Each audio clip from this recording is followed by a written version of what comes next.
সম্মানিত দর্শক শ্রোতা, আশা করি যে যেখানে আছেন ভালো আছেন, সুস্থ আছেন। আমরা এখন দাঁড়িয়ে আছি সাল্লা উপজেলার বাহারা ইউনিয়নের যাত্রাপুর এবং নাসিরপুরের মাঝখানে, এটিকে বলা হয় মরাগাং। মূলত আমরা গিয়েছিলাম সাউদশ্রীতে। সাউদশ্রী থেকে রাতে আমরা গোদারা পার হয়ে প্রতাপপুর থেকে রওনা দিয়েছি। আমরা যাব হলো মূলত সামারচরে। এই সামারচরে যাওয়ার মাঝখানে যে রাস্তাটি পার হতে হয়, এই রাস্তার মধ্যে আমরা এখন দাঁড়িয়ে আছি। আপনারা দেখতেই পাচ্ছেন দুই দিকে পানি, আর মাঝখানে একটি পাকা সড়ক গিয়েছে, যা আসলে বছরের বর্ষাকালে পানির নিচে থাকে, অন্য সময় পানির উপরে থাকে। এটাকে বলা হয় সাবমার্সিভ রাস্তা। এটি আমাদের একটি থানা যেখানে ভোট যুদ্ধ অনুষ্ঠিত হতে যাবে। এটি সাল্লা থানার অন্তর্ভুক্ত। এরকম অসংখ্য নদীনালা আছে, হাওর আছে, বন বাধার আছে, সাথে আছে এখানে অনেকগুলো রাস্তা যেগুলো সাবমার্সিভ, অর্থাৎ বছরে বর্ষাকালে পানির নিচে থাকে, অন্য সময় শীতকালে পানির উপরে থাকে। আর মানুষ হাওর বাওর চাষ করে, ধান চাষ করে, মাছ মারে। এই প্রকৃতির সাথে যুদ্ধ করেই দিরাই সাল্লার মানুষ তার জীবন যাপন করছে।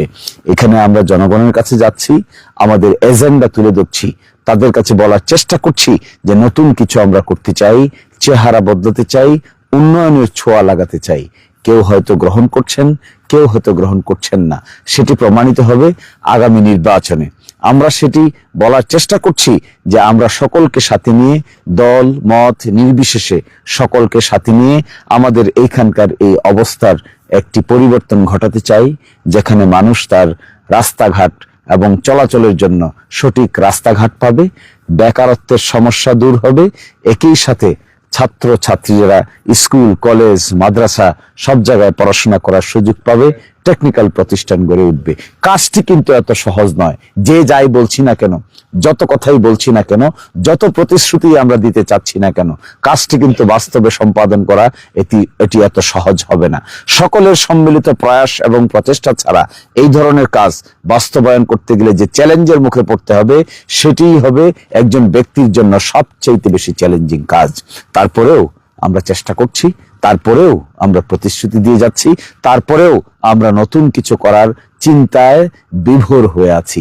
এই জায়গাটিকে দাঁড়িয়ে এইখানকার মানুষ যদি নতুনত্বের ছোঁয়ায় হাঁটতে চায়, যুবক সমাজ এবং যারা মধ্যবয়সী আছে, তারা যদি মনে করে এই জমিনের চেহারা পরিবর্তন করতে হবে, এর ল্যান্ডস্কেপ পরিবর্তন করতে হবে, এখানে যা কিছু আছে তা কিছু সবকিছুকে নতুন করে সাজাতে হবে, যে উৎসাহ উদ্দীপনা আগ্রহ মানুষের মধ্যে পরিলক্ষিত হয়, এটিই হবে আমাদের আগামী দিনের পথ চলার একমাত্র সূত্র।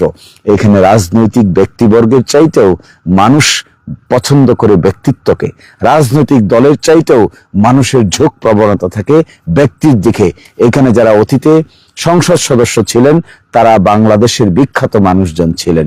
আমি মনে করি আমাদের এই সামনের ভবিষ্যৎ কেমন হবে তা নির্ভর করবে আমরা কি ধরনের সিদ্ধান্ত নিচ্ছি।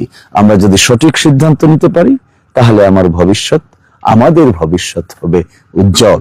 আর যদি আমরা সঠিক সিদ্ধান্ত না নিতে পারি, তাহলে আমরা যেমন আছি তেমনই থাকবো। চলুন সবাই একসাথে হই, এক জায়গায় দাঁড়াই, হাওর অঞ্চলের চেহারা পরিবর্তন করি, নতুন কিছু স্বপ্ন দেখি। এই স্বপ্ন যারা দেখাবেন এবং স্বপ্ন যারা দেখবেন, সকলের সামনেই রয়েছে অপার সম্ভাবনা। এই সম্ভাবনাময় দিরাই, সম্ভাবনাময় সাল্লা আগামীতে সকলের পথ চলার পাথেয় হয়ে থাকুক। আজকের মতো এখানে বিদায় নিচ্ছি। আল্লাহ হাফেজ।